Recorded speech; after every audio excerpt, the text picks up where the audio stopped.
les derniers jours qui vont précéder l'apparition du Seigneur et l'enlèvement de l'Église, il y aura sur la terre une puissance d'égarement.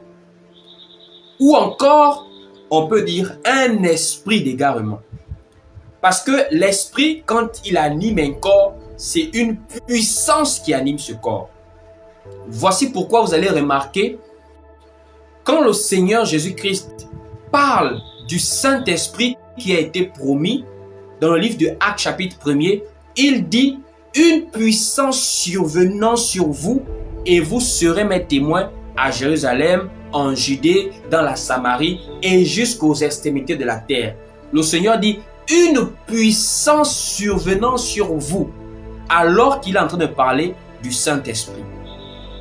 Si le Seigneur parle du Saint-Esprit en disant une puissance, ça veut dire quand l'Esprit anime un corps, c'est aussi une puissance qui anime ce corps, car l'Esprit a une puissance dans un corps. Voici pourquoi dans le livre de Thessaloniciens, quand l'apôtre Paul dit « il y a une puissance d'égarement », c'est en fait un esprit qui va amener les gens dans l'aveuglement. Ça va amener les gens à s'égarer. Alors, qu'est-ce qu'on entend par égarement? Déjà à la base, bien aimés frères et sœurs, si l'on se souvient bien, l'apôtre Paul nous révèle que dans les derniers jours, beaucoup de gens seront irréligieux. Ça veut dire, nous sommes arrivés à une époque, au jour d'aujourd'hui, où l'affaire de Jésus-Christ là fatigue beaucoup de gens. Aujourd'hui, on a maintenant des athées, c'est-à-dire des gens qui ne croient pas en Dieu, ils ne croient en rien, si ce n'est qu'à la science par exemple. Nous avons des gens qui sont maintenant incrédules à la parole. Et nous avons maintenant une nouvelle catégorie de personnes, des gens qui sont typiquement irréligieux. Ça veut dire, ils ne veulent avoir aucun contact avec la religion, avec la personne de Dieu.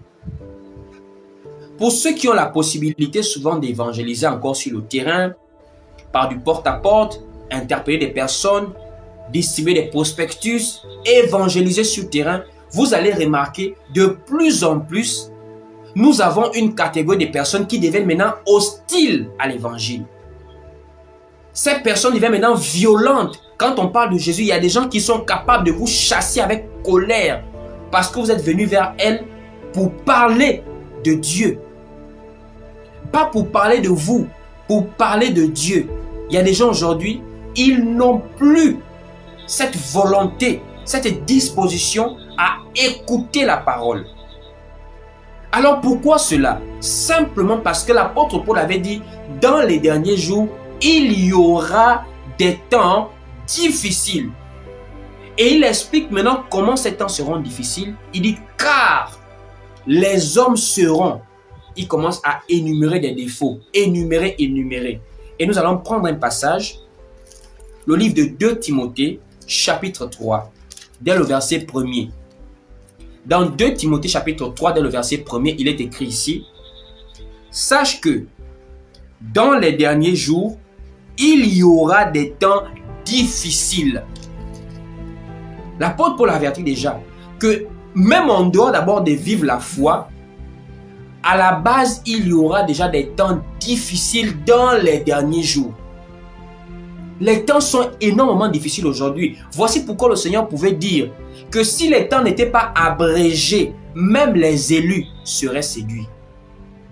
Le Seigneur va devoir abréger les temps parce que les temps seront déjà tellement difficiles sur la terre là. Comment les temps seront difficiles? Nous allons voir déjà à partir du verset maintenant 2, de 2 Timothée chapitre 3 au verset 2 maintenant.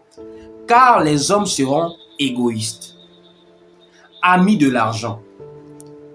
Aujourd'hui, quand nous parlons d'être égoïste, d'être ami de l'argent, c'est vraiment de façon large, de quitter du général au particulier. Quand on parle des crises économiques, quand on parle du prolétariat, quand on parle du chômage, quand on parle de beaucoup de choses qui concernent le social aujourd'hui, ça impacte véritablement la foi de beaucoup de gens.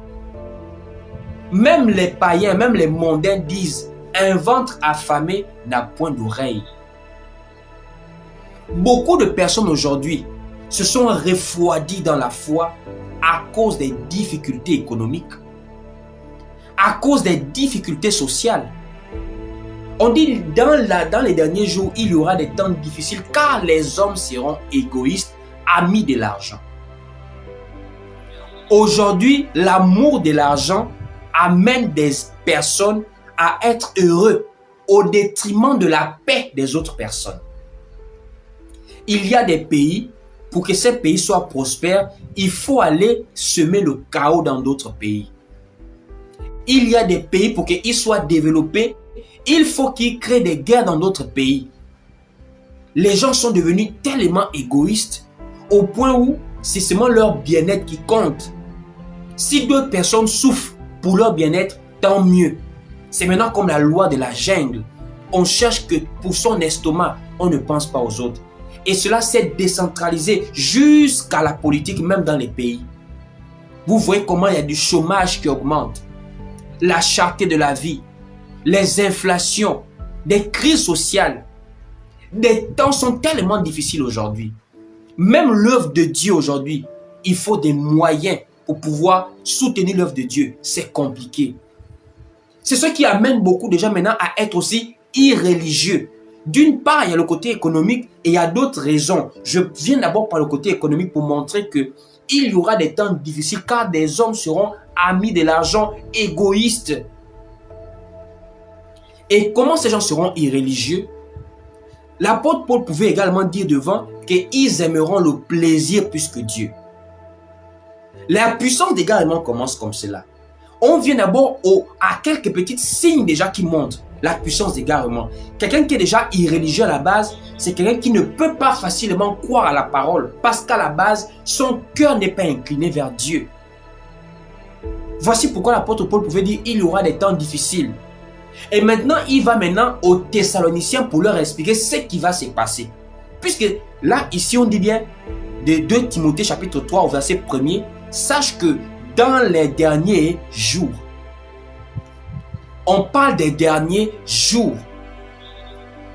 Les derniers jours que nous sommes en train de vivre là, plus l'apparition du Seigneur arrive, plus les temps seront difficiles, bien aimés frères et sœurs.